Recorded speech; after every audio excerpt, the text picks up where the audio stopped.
Hi, I'm Nergish, and I'm a business management consultant and trainer in the hairdressing, beauty, spa, male grooming, and wellness sectors of our industry. I specialize in leadership training for salon, barbershop, and spa managers. I teach them how to run their businesses profitably by improving their customer service standards, but seeing the value in that improved service standard. I also teach salon professionals how to run their columns as their own business. Because my work has taken me around the world to Asia, India, Middle East, Europe, North America, and many besides, I feel that having spent time getting to know the culture and traditions of the countries, it gives me a distinct advantage and a better understanding of what works and doesn't work in business in those regions. My contact details are at the end of this video. I hope you enjoy it. I'm delighted to say that today's conversation is with the talented Angelo Seminara. The man has won some 27 awards so far. He's been nominated for many more besides. He has won the British Hairdresser of the Year no less than 4 times and has become the finalist once again this year. He's an innovator and possibly considered the most talented hairdresser of this generation by many. What remains to be said is, ciao, Angelo. Thank you so much for joining me today. It's a pleasure. Thank you. So, Angelo, we're going to get straight into this conversation because I know my audience is going to be very excited to hear from Angelo Seminara. So, Angelo, if you could tell us, one of the things that I most admire about you is that you've been a creative hairdresser right from the start. And I know that there are many businesses out in the world, in cities, in small villages, in medium-sized towns, that have creative hairdressers within their business, but are sometimes worried about supporting them. I want you to talk about what is the benefit to a salon to support high levels of creative hairdressers. Over to you, sir.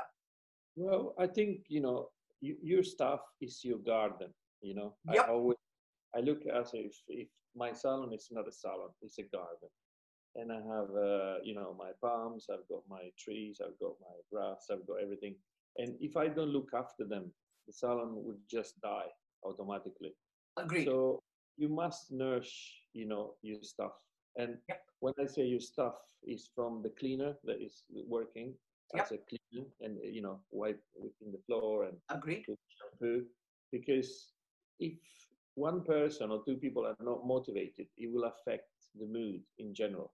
The whole I think it's absolutely difficult to do this day and age. So with the new generation, that they just like to be more digitalized rather than, and connected in a kind of unhuman way, which is like what we're doing at the moment, you and me now. Correct. Right? Yep. We can't smell each other, we can't touch each other, and we can't feel really. We just over a screen, right? Got it. What I think as a salon owner needs to understand is that if you create a team that you have people that just wants to come every day and work and make an amazing profit, number 1. Got it. Number 2, I think I always love the route of like people being almost self-employed, because they need to feel that they are not just working for you, they're working actually for themselves. Got it. So it's not your business, it's their business. It's very, very important, I think. It's giving them control, right? You're talking about keeping their control. Absolutely. And also you must think the people wants to earn. Life is very expensive. If someone lives, for example, where I am in London, just the rent and the underground and the food, everything is so high. Agreed. So it's important that they have an income. And that is based also on the price you have, in your salon and everything. So for me, if you have 2 people, one colorist and one, let's say, stylist, Right. They're highly creative. You must support and you must not be afraid that they're going to take your clientele away one day or something like that. Because if they don't grow, you don't grow. You will Correct. not grow. It's as simple as that. Yeah, So that's business rules. you must feed them every day with, like, what is that they need, to be able to do their job, to fulfill their creativity. And here and there, you have to also say, no, this we can't have, because I know how we are. Creative people, we can be a bit like kids, and Yes. we can be all over the paper, in the place, and people get very emotional because obviously they're highly creative. Highly creative people are very emotional people. They're Yes. people that they are not afraid to break rules, if you know what I mean. They're like, Yes. they would break any rules because it's part of who they are. But Correct. it's this people that then will stimulate and will help all the other people around you and in the salon to fulfill something that we call it, creating this dream that doesn't exist, And the dream sometimes is you have to show them a light, and they have to kind of reach that light, to say it's possible to do that. It's possible to earn £200,000 or dollars a year if you want, but you must do this, and this, Correct. And you need to be constant. And also you need to keep yourself fit, go to the gym and have a great weekend with your family.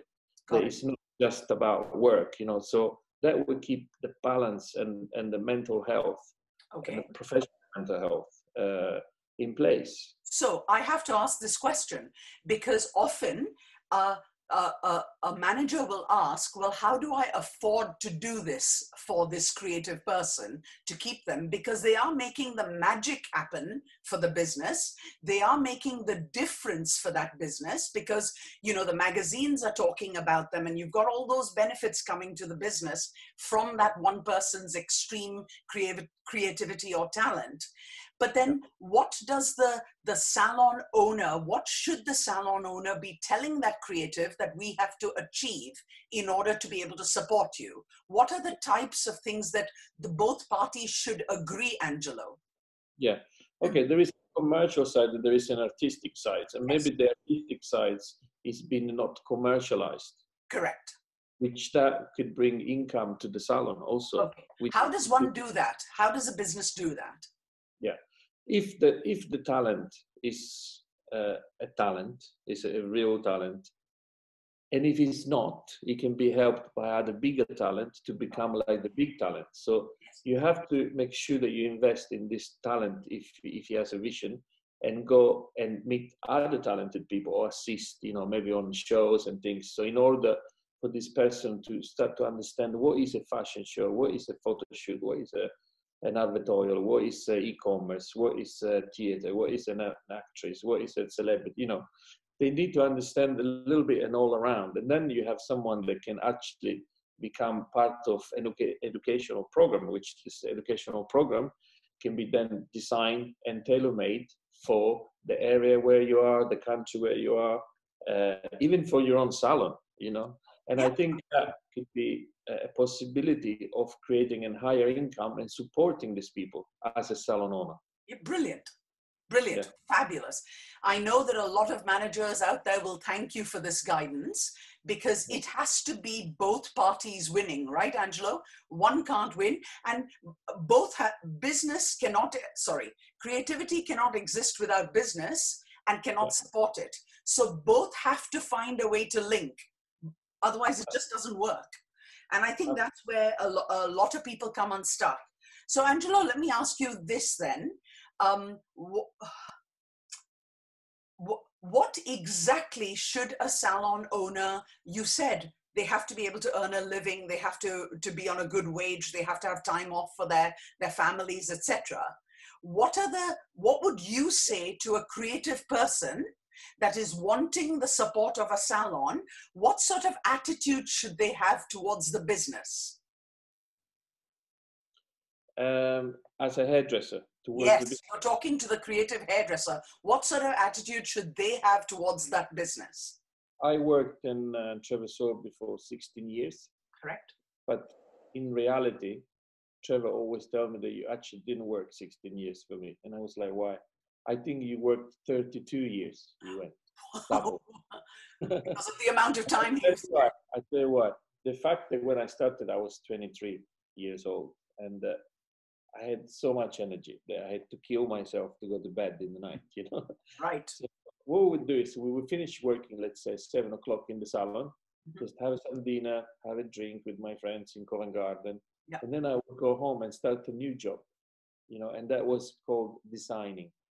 So I was designing hair, I was drawing, I was just listening to music, maybe with some more colleagues, and just enjoy that part of creativity, which is really not possible today, I think, with the new mentality, because people are not prepared to put that much time. Got it. So I'm not saying that they have to work 32 years like I did, these people, which means a lot, and give everything to one company, but you can monitor it, and depending how much you give, you get. It's give and take. It's not just about taking. If you think that you just go in a place and you just want to take, you're a little cheeky monkey. Yes. That's what I call it. It's wrong. It's wrong. Yeah. So earlier we were talking just before this started, and something you mentioned that was so important. The reason why creative people stick around in a business, you said earlier, was because they feel an integral part of the business. Absolutely. Yeah. So could you talk a little more about that, please? Yeah. I mean, people, they stick around because they're feeling it, the positive energy. And I give you an example again. Working 16 years in a salon in Traversolby, right, it gave me the possibility to go out and do my editorial work sometimes, which I don't really like salons when people goes out too much, to be honest, because it's two different worlds. I think it should be either or I don't know. I feel session work is one thing, salon is another thing. But you can, you know, it's difficult to juggle, really different, because it's two different worlds completely. So going back to your question, I think the people should always, if they stick around, it's because they're getting obviously good salary. Right.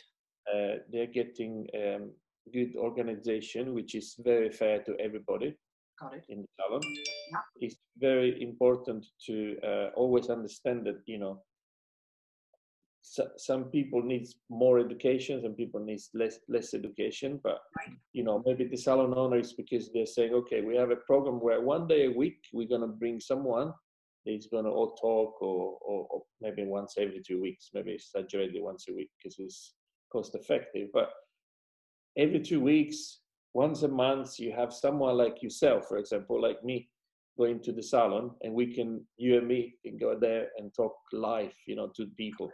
And I think, and create some motivation. And the motivation is not just about business; it can be also about, you know, future vision of hairdressing, and how, you know, and give them some hope and scope, you know, that they can grow. Basically, it's very important to always feel like people are growing. So these people should give to the salon their time, their professionalism, the care for the clients, which we all know, you know, and respect for their colleagues. When you have this, especially for these elements, you already, you know, you're going to have an amazing career, an amazing life. Have I answered your question properly? Yes, you have indeed. Angelo, I have to ask you now at this stage, because that was one of the top topics that I wanted to talk to you about, because you have a great insight into the area that we just spoke about. And I think it'll give a lot of hope, not just to managers, but to the really talented people out there coming through the ranks. So thank you very much. I'd like to talk about you for a moment just now. In your career, you've achieved so much. I mean, I was counting on your website. You've won some 27 awards. That's just what I could count. Not what you've been nominated for, not what you've been appointed to do, just won 27 awards. I mean, that's impressive. But I have to ask, what, according to you, are the top 3 things that you have achieved in your career? So what makes you the most, and I know you've achieved a ton more than that, but what are the top 3 things for you that you're most proud of? I think what I'm proud of is that when I was working in the salon every day, yes, I've never been not fully booked. awesome. I think I can challenge any hairdresser in the world and say, are you fully booked? That means that you don't have time to even go for lunch. Correct. No. There's someone that is popping in and say, oh, can you please do it even? And you're like, okay, I don't eat then. I'll have another 20 espresso being Italian, you know? Fantastic. So Yes. I used to drink like 10 espresso a day. So I was flying over the floor and sometimes recommending my clients that I couldn't do to other stylists. And so he's very good, please go to him this time, next time, you know. So I think that is really important for a hairdresser. Superb. And I would say I have more respect for someone that is fully booked in a salon than someone that is creative. Got it. Because it takes a lot of energy. Believe me, I can tell you, it takes a lot of energy and commitment to your customers. Yeah. It's because this guy is not just using, you know, this guy or this girl, this person that is fully booked. It's not just using, he's using his psychology to keep the clients coming back. Correct. He's helping people, you know, in many ways to make them feel good. Yeah. And this guy is paying for the creative person. They're sitting in the staff room showing how good it is. You know, do you know what I mean? I know. So I always think that, you know, people like that, they are not really looked after. They just, they're just money making. They're not, they're unbelievable. I want to have people like that in my salon. I don't want to have people sitting in the staff room. So that was one of the first things that I've always been proud of since, you know, young age. Second thing, maybe, you could say winning 4 times British Hairdresser of the Year, and also creating, I think I've created an amazing product line, which now is, you know, is still on the market, but I've left the brand where I was working. So it would probably, you know, get, yeah. So could we talk about that? Because that is fascinating. You're an inventor, Angelo. Amongst all the other things that you do, you are an inventor.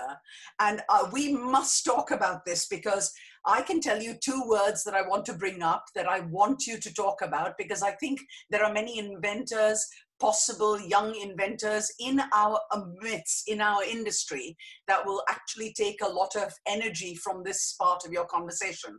So let's talk firstly about Flamboyage, because I know that's something you've invented. I know that's something that caught my eye. So can we talk about that? How does someone like you invent something like this? What is the process?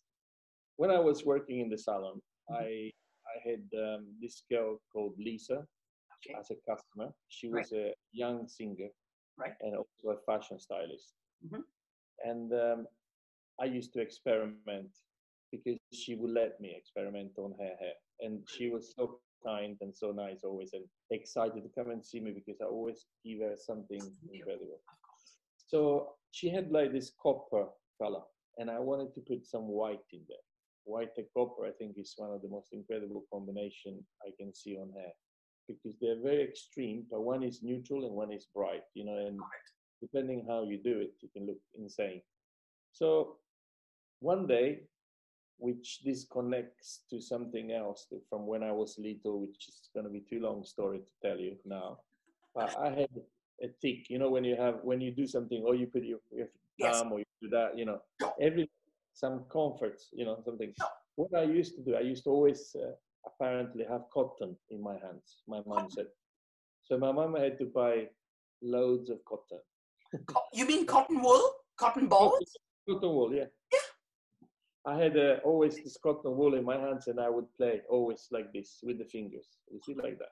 Amazing. It would come from here, and I would just do that all the time since like kid. And there was a reason why, which was related. Once I went to a doctor, I had an injection, and then they rubbed me with the cotton and alcohol, you know, and then they threw it on the floor, and they said, "You bad cotton, you hurt." And I stopped, and I looked at that cotton. And from that moment, I wanted just to have cotton in my hands, apparently. It was just a kid. You know, it's a really weird, the story is very long, so I'm not going to go in there. So from this movement, I have learned that I can do hair color in a way that it would be looking absolutely natural. One thing that no one no hairdressers on this planet can do is recreate natural colors. Got it. Yeah, you can have all the best manufacturers, and they have amazing colors, all of them. But technically, to reapply color on natural hair and recreate the same color is impossible. Wow. Okay. So I thought, what can I do to create this effect? You know, that I can then put any tones I want in there. So I came up with the Flamboyance, which people can have a look online. It's basically it's a strip. They see through. On one side is sticky Yes. side, and what it does, it just pulls the hair and it just grabs spontaneously amounts of hair that then you can color it easily. And it's not just that you can use it as for many other creative stuff that I do all the time. So Flamboyance is something that has been, now on the market for a while, but it's always had its own little, let's say, niche group of people. It's never gone really worldwide yet, which maybe in the future, I think it would be a shame not to, because it's a tool for colleagues, But it was only available to people who subscribe to that brand, basically. That's probably why. Yeah. Got it. Yeah. Yes, and also then they start selling it on some other, maybe 1 or 2 places. Got it. But it was never enough, and so hopefully in the future we can make it more, more available. So it's also a little bit pricey because it's not cheap to make. Got Actually, even if you sell it, there is not very much profit, Got it. And that's the little problem that we have there. But I guess if the numbers went growing, then we could afford, because there is no profit, Got it. But the point of the making Flamboyance was to achieve as close to nature as possible, the color, as close to natural as possible. Yeah, you do highlights, but you do it at home. Yeah. This one, it does it spontaneously itself. Correct. It just grabs amounts of hair. And depending how much time you have and where you do it, it's just on the top area. You can create loads of stuff with it. And I couldn't live. Sorry, say that again. I couldn't live without it, when I do colors. Yeah. I noticed that it doesn't give much regrowth. No, exactly. No lines, nothing. Yeah. Super. Right. So let's talk about, there's the other one called the imprinter. You got to talk about that one. So the imprinter is basically the future for me of impossible color on the planet. Please explain. Yeah, I mean, I would have to show you maybe something physical. Would you like to see? For sure, of course. Let's make it as entertaining as possible. I just want to show you. Good. Well, what can I say? Angelo's gone to get stuff to show us. For example, this is the imprinter. This is a section of hair, and yes. Look. Oh my! How it's a feather. Yeah, but it's permanent. So this is like permanent, and you can wash it, and they will not come out. So it's basically, you could have. I can have anything I want. If I turn the screen there, because actually I'm in the studio now today, there is so many things that you can do with the color. It's just. I wouldn't know where to start, and thank you to the imprinter, which is a tool that is basically magnetic. Right. A magnetic tool. Yeah, it has a base, and then you have a stencil. You put the hair inside, and you apply the color. And when you take it out, let if you process the time that it needs to do, then you can get anything you want, basically. So patterns is what you're doing. It's almost like a template. You've made templates. It's like screen printing, basically. It's the same thing on hair. So it's like screen printing on hair. So it's like, when you have T-shirts, you can do anything you want, basically. You can create the whole. I've done literally everything. If people goes on the imprinter, yes, Instagram or something, they can see. And this is not even the start yet. I think it's before the start. We haven't even started yet, because it's very difficult for people to believe, that is possible to do on hair. And depending on how you do it, it can become, how can I say, non-attractive, because I think taste matter a lot, depending how tasteful you do things, you know, like with anything. Right. Even if you do highlights, if it's not the right color, if it's not the right amount, you can look at the feature. But the possibility to incorporate this into the new generation, you know, and into the new, you know, world of color with an amazing brand, which I think I've chose to work with, and you will see soon. Okay. With their colors, I think it's possible to do incredible things and move forward, you know. Fantastic. Because what you have, what is so exciting about color? You have a tint, yep. You have semi-permanents, you have demi-colors, you have highlights, you have mesh, you have a chatouche, you have a flamboyage, you have balayage, you have ombre, you have, you know, whatever, you know, you have all these techniques, but no one yet is done what we are doing with this. You know, this is like completely, patterns, actual designs. Yeah, I've designed patterns like tumbling blocks in the hair, you know, with these 3D colors that you like, is it real? It's like the hair is talking to you. And I think, I'm not saying that I want to send people around looking like giraffes, but I want to create something that when they will go out there this time, it will be very tasteful and wearable also. And funny enough, the other day I had Chris Appleton, who is a friend, he's a hairdresser in America. You know Chris? And he used my imprinter to do Kim Kardashian's hair, which I gave him like an exclusive pattern, and he did this really nice photo shoot with my friend Greg, a photographer, also that I work with. And he did really nice look, you know, for Kim Kardashian. He did like snake print, and he did like fish nets and stuff. And so this is permanent? Website to see it, yeah. Fantastic. And it's permanent color, right? He used the spray. Because obviously, you know, he doesn't want it any permanent. Yeah, she changed looks all the time, and she's fantastic. So it can be semi-permanent, it can be with spray, it can be used in any way that one wants. How fabulous. Yeah. But still working in progress. That's what I'm trying to say. It's still working in progress. I think the opportunities are almost endless with that. Yeah. I wish I could show you what's on this wall. Can you turn it around? Can you turn your screen around? Yes. Oh my, is there any chance you can take us closer? Well, this is, I just want to show you one more. Yeah? Yes, please. Wow, we're getting a real treat here. For example, this is like, you know, his hair again, you know. Look at it. Super. That's incredible. Do you see what I mean? This is not possible to do on hair. Yes, of course, but you couldn't do it by hand, that's for sure.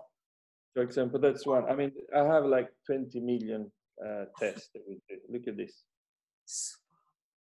My God, it makes going out events. I mean, the revenue stream, of course, I talk about business, Angelo, so you'll have to forgive me, but this is such a huge opportunity for salons, for nights out. It's stunning.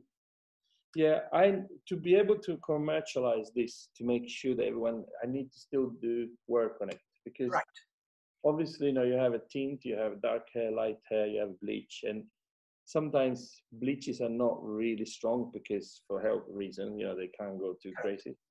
But if they had colors that they can do this, I mean, you can do so much. It will be the most exciting project for me anyway. Well, all I can say is the hairdressing world will not be able to wait, is all. Well, this is fantastic. So now you've told us that winning British Hairdressing, British Hairdresser of the Year was one of them. You've talked about having a fully booked clientele, which is something else that you're proud about, and the fact that you're an inventor. So 3 things that you've told us about. Before I move on from there, I have to ask. One more. Okay. One more. If you have one more, please go ahead. So basically, it's working with Judith Clark, who is a professor at the London College of Fashion, and we started this collaboration maybe over 10 years ago. And we've been working in many museums around the world, including the Palais de Tokyo, Frida Kahlo Museum in Mexico. Yes, I know that. I mean, V&A, you know, Victoria, just many exhibitions we've done, including Venice Biennale, which we designed an exhibition last year. And maybe we're going to do another one if things get better this year. So working and doing stuff like in the museums, like the Barbican, and even like just doing the windows for Selfridges, the most viewed window in the world, and designing hair that is not just on humans, but creating sculptures and amazing stuff with her. I think that is, I'm really excited, about it. I think that's fun. Wow, I'm speechless now. Of course you would be excited about doing that. How amazing. So Angelo, I guess what is next for you? What is next for you, career-wise? Yeah, probably I'm going to open the first salon soon. And then I would want to design a new line of products, which, is going to go for a brand and maybe give to this new brand I'm working, with. So I want to push, anything that I can do to help the brand I'm going to collaborating with, and to do something amazing with them, because they're incredible in R&D, and obviously, push the color again, redevelop the imprinter and the Flamboyance just in a way that, people can really use it widely, hopefully it can be more affordable too, because things sometimes when they're too expensive, they're not, how can I say, commercial, They're not commercial, but as soon as it grows, there is room for making it more commercial, because as the numbers grow, there will be room for it. Session hairdressers, sometimes people ask you, can I come and have your hair done? And you end up always to their house or and I really don't like that. I would like to have space, like this, I don't know. There is a number, you go there and you I think it's important to have a salon at one point, So is that going to be your first ever attempt at a salon? Yeah. I wish you luck. It would be a salon, it won't be a show-off salon where people comes there to like, oh, look how good I am, or none of that. It would be more purely, I just want to do amazing hair there and amazing clients, and just provide the best for the clients, really. I look forward to hearing more about that when you're ready. I guess I'd have to ask two more questions that I have in my mind. And, I have a lot of respect for Trevor. Yeah. And I know you are very close to him, but I got to ask this. You're a finalist at the British Hairdresser of the Year Award again this year. Yeah. Am I right in asking that if you do win it this year, do you beat your mentor? Technically. No one can beat Trevor. No one. I agree. It doesn't matter. It's not about that. Trevor is unbeatable. Trevor is. No, I'm not talking about. I'm talking about technically, numbers wise. Will you beat him if you win? Will that make you the Roger Federer of hairdressing? There's three people that has won 4 times: Trevor, Akin, and myself. Akin, correct. So I would just go one little step up. Got it. Well, we look forward to hearing those results. And I guess the last question to you, and I'm really, I hate the fact that it's my last question because I'm enjoying this so much, but how do we and what do we do in this industry to attract young Generation Z? If there are talented young creatives out there in school, what should hairdressing do to get them to consider us as a career, our industry as a career? Well, we need to, in somehow, excite them. Yes. And I think this has been a question and a problem for a little while now, because a lot of young people don't want to go into hairdressing. Right. And I have a friend called Sally Brooks that she did a nice documentary about this, which is called From Journey to Destination or something like that. Okay. Because I'm really bad with names and titles, sorry. But she did this thing that people should watch anyway, because it's nice. Okay. And it's just showing a little bit of what we can do in this industry. Okay. I think hairdressing industry is probably one of the most fun industry that there is out there. I agree. Absolutely creative people. It touches music, it touches fashion, art, nature, travel, food, all the aspects of life intensely, like no one other companies. Agreed. You know, psychology. You can become a psychologist by being a hairdresser. Yes. Naturally. Yes. Because you're constantly helping people. So Yeah. they're sitting there on that chair with you, with a difference that a psychologist doesn't touch the patient. We actually have to even touch them. We do. So there's something very, very special that hairdressers do. And I think it's always been underestimated, you know, Yes. and people think they were just like, I don't know, a bunch of idiots. To be honest. But you know, not anymore now. Not anymore. Since they've had us cut off from their lives, I think there is some amount of realization going on. People are missing their contact with their hairdressers to such a degree. I don't think they'll make that mistake readily again for a very long time. I think there is a change. Hairdressers are very hardworking people, highly skilled. It's an incredible skill to be able to cut, color. Yes. Hair. It's like better than a plastic surgeon, you know, if you know what I mean, because we're working with like small strands, and what we can do with the small strand, if you look especially at any artistic portfolios, it's just incredible. I think we can change life. We can create identity for people. We can change identity. We can take it off, on.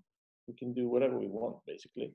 You know, and I think also, if I was a young person thinking about hairdressing, I would say, do you like traveling first? You know, because a lot of people can actually believe that with this job you can go traveling. You know, I've been in the most remote places in the world. I can name a few. I've been to Iceland working in the most beautiful scenery, just doing hair. I've just seen that in Moonlight, your collection of Moonlight. I've just seen it. Yeah, I've done it before also for Great Length, a brand that's hair extensions. Also, I've done places like Namibia, you know, in the middle of the desert. I've been to like some incredible place. I've been to Calabria, my own native place, which is beautiful. There's a place called Capo Vaticano, Tropea, which is like incredible locations there to do photo shoots and to go on holidays, and you know. So I think, you know, you've been to Japan, to Australia. I've been to Colombia, Peru, everywhere. Just like anywhere it hasn't taken me my job. I mean, what do you want more in life? And if you don't like traveling, you can still do incredible things, because I can tell you that I've been in the Beatles' house, for example, you know, for 20 years, doing their hair privately, and, you know, without mentioning who and what, you know, or like, you know, other celebrities are meeting really, really interesting people all my life, beautiful people, you know. So I think it's an incredible profession. It's like it can make you actually also become multimillionaire if you're clever. Which many other professions will not, you know. Got it. So I think it's clever. So I think basically, if I just played this video for young people, I think we'll attract a lot of people into the industry. Well, I don't know, because I think, you know, today with this digital world, I don't know. I feel like people want just easy life. I don't know. Yes. Everything delivered at home. You know, you just one click, you get your food, you get your shoes, you get your holiday book. You know, everything is much more simplified. You know what I mean? And people like they're more into, like, I don't know, into shoes, into clothes, into food, into like simple things, you know. But Angelo, when they have to earn a living and they find that they have to go outside to earn a living, I want them to consider hairdressing as a career, a proper career. And what you have just said, I think makes perfect sense. What can I say? It's been eye-opening. It's been inspiring what you're saying. It has been fun talking to you today, and just getting an insight, a tiny little insight into the mind of Angelo Seminara. I say thank you so much. And I know my audience is going to love it. Thank you. Don't forget to like this video, subscribe to this channel, hit the notification bell, and you'll get to see every conversation with every expert.